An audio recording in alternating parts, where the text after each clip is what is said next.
Okay, so let's play the game and Yeah, let's play Life is Strange. So this is the very beginning of the game. I think this is one of the very difficult sequence of the beginning of the production because this is the first time the player will see what the game looks like and will be inside the story. So we got a lot of discussion about this one and a lot of discussion about the shots, how we are going to present Mac's character. The important, as this is a video game, is the player to know where he has to go and the objective of each scene. This scene is a link to the end of the game, of course, and it's also to close the loop and begin with this scene. And when you know the end of the game was something we really wanted to have, so we can see all the FX, and we've got one FX artist, very talented, Thomas. Here you can see a lot of his work, all the particles, the tornado. We took a lot of time to work on this tornado because when you're working on an episodic game, it's important to still hook the player from episode one. So that's the kind of discussion we had about the rhythm. To when should we put something that has a bit more impact and that feels something that shows the player that there is something bigger. So this introduction was a bit like that. We wanted in Life is Strange the player to always know what Max is knowing and to just be with her. At this moment, Max doesn't know where she is and the player doesn't know it either.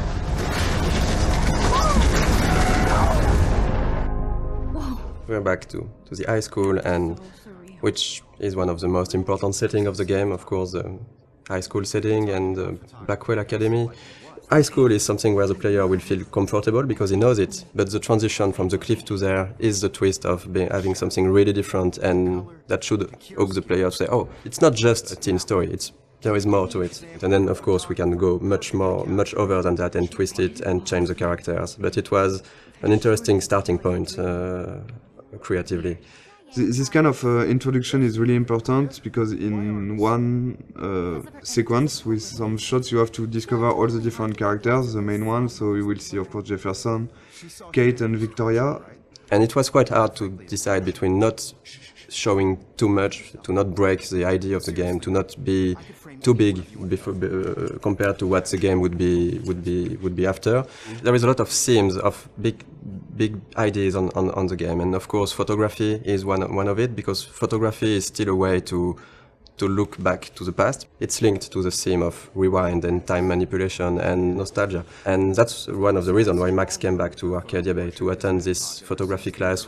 I think for the player to be like Max back in this town when she don't know everyone, but you've got to respect the schedule, it's really as a player something great to discover. Also the lighting was really important in this scene to break the cliff ambience by this sunny atmosphere and all this light coming from the windows. And maybe we decided to have a private high school rather than just a regular high school for the photography course. But it was also to be able to have less students because we wanted the story to be a bit more intimate. We didn't want it to be like this huge high school with so many students. But based on what the player is doing, you can really learn more about them and see that they're actually not just the stereotype and the archetype you would think they are. This is still a perfect example of how episodic is hard, because if you look closely at this poster, there is a mistake on it. It says that the exhibition takes place in the De Young Museum of Art, when actually it's not that. In episode 5, it's the Zeitgeist Gallery. We have a really great community. So thank you guys. And people found out this mistake, and yes, it is a mistake. It's when in episode 5 we found out that we couldn't be a museum. It was too big, so it has to be an art gallery. So we changed the name, and yes, there is a mistake like this in episode 1. How cute I looked yet. I was about to. Welcome to the real world.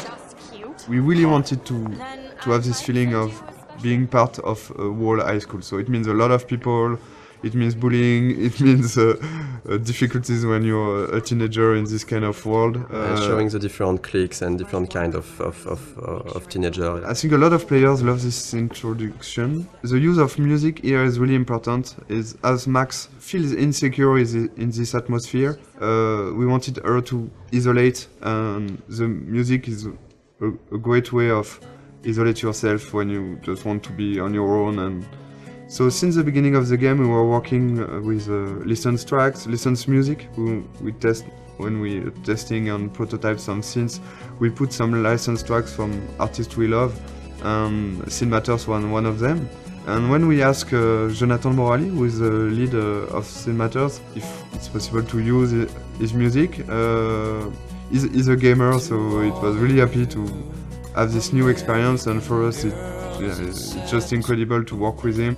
And this quite of editing is really difficult to do, because you have to choose the important moment in a song and to choose the right images.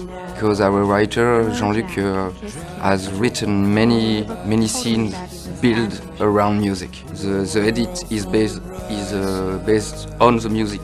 It's not the other way.